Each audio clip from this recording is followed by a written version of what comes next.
All right, so hey, pleased to be joined, first time in person, by Mr. Chris Marler, of course, Saturday Down South. We haven't seen each other in like 3 years. 3 years.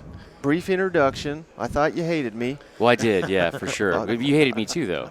So it worked. And then we became friends after because of the hate. And since that time, you've even started a podcast, College Football Uncensored, that's kicking ass. It's doing pretty well. It's not as good as y'all's, but, we're trying, and we just I guess this is technically year 2, but it's a lot of fun, man. It's like finally, I was on the SDS pod for a while, and that probably isn't going to be listened to by that person, so I'll just say it. I didn't get to say, like, how I guess, like, my true self. Like, I wasn't allowed to use cuss words. I had to, like, use the bleep button. There's just something not fun about it. I didn't realize that. I think I got you in trouble. You had me on the show, and I was cursing up a storm. I didn't know we weren't allowed to curse. It was really, really messed up on your end because I wanted to do all those things. It was like you got an ice cream cone. You were just like waving at my face. Exactly. But I had to like write down all my time codes when I would say bad words. It takes the fun out of cussing. I thought that was the point of a podcast, was to say whatever you wanted. Not in America. No, that is not okay. You can't do that. That's like the only time that I've ever done a show was with that SEC podcast. It was never anywhere else. And then we get up here and the guys are like getting going. He says, "Now, Shane, you can't cuss." And I'm like, "What do you mean you can't cuss?" No, it's like a $25,000 fine. So now I'm just thinking about the words that are coming out. Wait, really? For radio. Yeah. Oh, okay. It's not like I cuss a lot, but every now and then, not nearly out. fucking enough, man. I mean, well, the thing with y'all too is like y'all are so late. Like, it's just y'all having beers and talking football. I mean, like probably sad beers because it's about Tennessee. That's not funny. I already asked you if you had one. No, man, I appreciate it though. It's going really well. It's a lot of fun. It's like fun to, I don't know, kind of get into. I have listened to both your shows, and I just think the second one, this one here that you're on, the Uncensored, it feels like we're getting the real Chris. Yeah, your check's in the mail for sure. I don't know if everyone needs the real Chris. I'm sure a lot of people don't, but I think that's like there's just something more fun. I think in this with podcasts now and in this like business in general, like I love the fact that I don't know if it's because of the time we came in, but you don't have to fit into this mold of like those guys are like, then we're back, and like all that kind of crap. Right. You can kind of be yourself and carve out your own little, place for my 1,200 listeners. Yeah. So a little backstory for the listeners. Chris asked, I thought it was the best question so far at me today, is asking Sam Pittman about his gambling record. And these old timers next to me, they were quite offended by that, even suggesting bringing up a gambling line here. I mean, I'm going to ask. And Sam Pittman seemed to be fired up about it. Yeah, he gave me a go hogs. I'm going to ask Soups about prostitution, I guess. I mean, I don't know. What's next? We're just going to keep pushing the envelope, see how mad they can get. So what's it like living in a world, Marler, where Alabama is on the decline, and they're the second best program at best in the SEC. So here's my thing about Mike. I love him to death, but he's been doing the same shtick for fucking 4 years now, and he's always it's never they're going to lose one game. It's they're going to lose 3 to 4 games, and they should have last year, to be honest. But yeah, I mean, like at some point, like the dynasty has to end, and Bama fans aren't going to handle that well. I'm probably not going to handle that well because it's been an incredible run, right? Like we were talking about this the other night, like the 2009 season when they won like that national championship.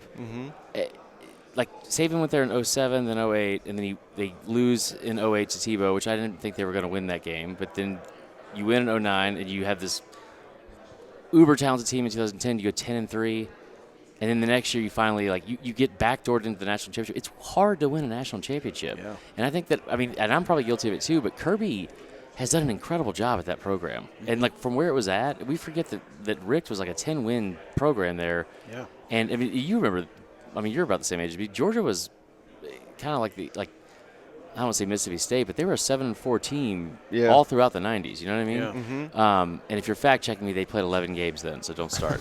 But, like, I do think that he's done an incredible job of, like, the amount of resources he's brought in. They didn't have an indoor football facility. Right. They would sit on a school bus when it would rain. I mean, that's like the worst detention ever. So, I'm happy for some of like my Georgia friends. I hate most of it for Georgia Twitter because they're the worst. But you've been battling with them back and forth all off season. All I hear from you is Mechie and Williams and how they've been suited up. They would have been bringing home another ring to Tuscaloosa. Here's the thing. Georgia won that game. They were the best team in the country. I didn't think Bama was going to win in Atlanta. Mm-hmm. I was shocked at that outcome. The thing about Mechie and Williams is they accounted for 63% of the overall production of passing yards and then like 62% of like the touchdowns. Mechie had 25 targets in the Auburn game when Williams went down, right? We had a very real example of what that game could look like with both those players in. And the only reason I bring it up is because it did matter, because Slade Bolden became our receiver one, who is, if you've ever been to a fucking Kinko's, that guy just came out from behind the counter. But also, we had to listen to Georgia fans talk about Tyler Simmons being on sides for 4 years. So I feel like it's an even trade. Of all the transfers Alabama's picked up, and they basically cherry-pick the holes they do have. It's like 2 holes. They get the best 2 players in the portal. Which one do you think have the biggest impact this year? Jahmyr Gibbs. I mean, which I know is probably like the cliche answer, but you think about like Brian Robinson last year. He had, it seemed like the most volume of work and carries since Derrick Henry. Right. They fed Derrick Henry 395 times in a season because they had to feed Derrick Henry that much, and he was a monster. They were just gutted with injuries. I mean, they lost, I think, 3 separate backup running backs. You had Keelan Williams or Robinson, whatever, go to Texas. And, yeah, I mean, I think towards the end of the year, Brian Robinson was a good running back. But if we're being honest, I don't think he was necessarily – wouldn't have him in my top 5 running backs there from the past couple of years. Jahmyr Gibbs is a talent, man. And no one's as high on Georgia Tech as I am. It's just I don't know why. I want them to be good so badly because I'm from Atlanta. He was good with them, and we had like 6 straight games where he had a touchdown over 50 yards, and it's the ACC, but he was on Georgia Tech. Right. So, I mean, that's tough. But I think he's gonna be a breakout player. I think we're talking a lot about Nick Saban. This year, it just feels different. It feels like a revenge tour. You know what I'm saying? Oh, man. Do you not get that vibe? So I've been saying that at times when I'm overconfident because that's what I hope happens. But last time I uttered those words was 2019. Yeah. Because that 2018 team, people thought it was the best team ever. And me and you were going at it in slack.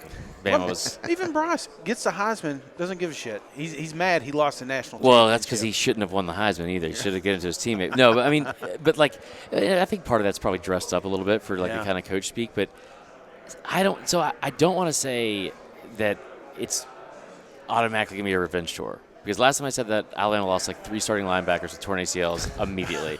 But also, it's really tough. If you ask me today, I think Georgia has a better chance of getting out of the SEC than Alabama does. Yeah. The schedule's easier. That offensive line is bad. Yeah. That offensive line is really bad. And talking to people close to the program, Will Anderson is such a nightmare to deal with in practice. You can't get good reps in. So he's primarily kind of sitting on the sidelines. They're just trying to keep him healthy and in shape, which I don't know how that plays out. Like I've never seen a talent like that. You know what I mean? Yeah. Besides Besides Bobby Boucher. And so, I don't know. Like that offensive line is an issue. It's a really big issue. Yeah. And I don't think those receivers are as good as the guys were last year. Yeah. And at the most or the least, they're very unproven. So Explain to me why you think Tua is the worst quarterback in the NFL. I am going to kill you. I see you defend that guy. I mean, I hate how we like write players off after like 2 years or 1 year. You did it when he was in college. Oh, of course. I'm talking to everyone else. I'm allowed to do it. Right. I was just doing it to troll you. That's fair. I fell for it. I still am. So, no, I think Tua is like, I always say this on the pod, but we're a nation of haters. We want to constantly shit on anything that, for whatever reason. It doesn't even mean we're jealous. People hate Nick Saban because he's beat the crap out of all these teams for like 15 years. Tua showed up, and he was like Tan Tebow and wins a national championship, and like it's this whole thing. And he's like, he's got the eye black, and he's like this kind of, he's playing the fucking like mandolin or whatever it was. I mean, he's like, you know what I mean? And so I think that teams were that was like an era where I've never seen anything like that at Bama, where he's like, oh, Tua put up 300 yards and 4 touchdowns, and then he sat the last 3 quarters. You know what I mean? So people got tired of that, and I think that somehow he got this notion that he was soft, and I don't know. I mean, what pisses me off about the Tua thing, about him being a bust, Aaron Rodgers sat behind Brett Favre for how long? I think 3 years. It worked pretty well, right? Yeah. But instead, in the NFL, now you got to start whoever you draft right away. Mitch Trubisky is going to be a starter in the NFL. Why? So I don't know who he would have played behind. He had Fitzpatrick there. He could have learned behind him. But when you throw somebody out there and you bring up this whole idea of like he's not tough enough, he's not durable. He had a almost career-ending injury in November of his senior year. Yeah. And then played in the NFL the following season behind a shit offensive line with zero like talent around him, like any kind of skill position players. I'm probably a little bit biased about it too. I think that adding Tyreek Hill is probably going to be good. But case in point, did you see the reaction he got from the practice throw? The one practice throw earlier, That horrible underthrow. It was. Oh my god. It's unbelievable. And that's become like a whole trending thing on social media. I don't get it. So, speaking of hating, are you gonna miss hating on Bo Nix this year? Bo Nix went out to Oregon, my least favorite state. I don't mean, but he went to my favorite school in that state. So I don't really. That's such a weird fit. Like it seemed like if he came back and like, I don't know, was like on acid and had a bunch of long hair, that would make more sense to me. But he might not win that starting job. You don't think? He's not very talented. I mean, he's not. Isn't he? Don't start. I mean, he's got a great record at the Iron Bowl, doesn't he? He was 15 of 30 for 180 yards. Don't do this. Championship right there. Sure. No, I mean, I think that like Bo Nix is always good for three things that are like incredible. No one else could do on a football field. Yeah. And he's also responsible for like three things. You're like, what are you doing on the football field? I don't like. Auburn's in a worse spot. One of the toughest pills I've ever had to swallow in my entire life of watching college football was last year when somebody said if Bo Nix was healthy, Auburn would have beat Bama by 14 points. And it might have been worse. That was very accurate. So I don't know why he left, I guess. I mean, he was demanding playing time from that rent-a-cop, Brian Harsin. Well, speaking of Brian, which game does he get fired at? I'm in the minority. I don't think he's on the hot seat. I really don't think so. I think what happened in January was so embarrassing for that program because it was so stupid. And then you come to find out, like, talking to anybody close to the program, they were leaking information to find out who, like, the mole was or whatever, or the rat. You're messing with this guy's entire life and making up these horrible rumors that we all kind of wanted to be true. I mean, I woke up at like 5 that morning. I was like, yes. But, like it's like a person's livelihood. It's their family. I just thought that was so weird. And then the thing about Auburn is so weird, too, is that would have been their 10th head coach all time that would have been fired for 1 year. 10th all time. Yeah. But the thing with Auburn, too, is like they've had 5 of their last 6 coaches have won some sort of title or gone undefeated by year 3 at the latest. And 3, the third year was Pat Dye. Every other one has done it in the first year or second year, like Terry Bowden, Chizik. I mean, Chizik was 5-19 and then went 14-0. Right. Or whatever it was. And so. And Gus, year 1, wasn't it? Yeah, it was year 1. Yeah. That was tough. That was a great one. He had a lot of help on that one. I love that one. No, I think that this is when Auburn's at their best. In the same way you talk about how Bama was 11-1, Bama could have easily been 8-4, lost to LSU, Tennessee. I'm not going to fucking give you that credit. They should have lost to Auburn. They should have lost to LSU. You could argue the Arkansas game. Should have lost to Florida. They could have been 8-4. Auburn could have easily been 8-4, 9-3 if he just doesn't make a few mistakes. I don't think he'll make again. Like, I don't see you blowing another Falcons lead at home to Mississippi State. I don't see you not handing the ball off to Tank. I would assume he would go out of bounds in the Iron Bowl. Right. So I think that they're going to be better than people think. And here's the thing: if he goes 7-5 or 8-4, you can't fire him. Yeah. Because that makes you look even worse as a program. So everybody's going to have Alabama winning the East. Massive favorite in every game. What game are they most likely to trip up, and why is it Tennessee? I mean, that's a nightmare, huh? I don't think I can live in a world. Seems like the easy answer anymore. Have you noticed that? Just for you two. Yeah. No, so honestly, I'm not convinced that Bama is going to – I think Texas is going to be a lot better than people think. One thing that's like wrong about fans, I think, is that they get into these like cliches that they just all of a sudden perception becomes reality, but it's not even a real perception. Yeah. Like Texas, we joke around that Texas isn't back. Texas is loaded. Yeah, we had a Texas guy on yesterday. He's very high on the Longhorns, and he didn't go as far to say they're going to beat Alabama, but he thinks they're going to be a hell of a lot better with Quentin Ewers back here. Yeah, I mean, he's the highest ranked quarterback recruit in the history of rankings. I know you're not high on Sark because you ranked him 9th as the 9th best offensive coordinator one year, and I about lost my mind. He's terrible. He's fantastic. The way he's able to scheme people, but I think him and Kiffin are the 2 best offensive minds in all of college football. I'm super high on him. The offensive line was bad. The defense is going to be shit. Yeah. Right? But, you have 5 stars at receiver now. You have the deepest backfield in the country, and you return 94% of the production. You get 2 5 stars on the offensive line to shore that up. I mean, Stetson Bennett lit him up. Mm-hmm. You know what I mean? There was a lot of other teams that did too. KJ Jefferson did, and I think that could be tough. And I'm not sold that A&M is not going to keep that game close because of the fact that all the talent they're bringing in is on the defensive line. And where does Bama struggle the most? Apparently now in this fucking post-UGA national championship world we live in, is the offensive line. I mean, that game could look a lot like that 2018 Clemson game where you're completely overmatched in the trenches. So which you don't ever say about a Saban team, and I never will again. Are you going to miss Coach O? I know we are. Yeah.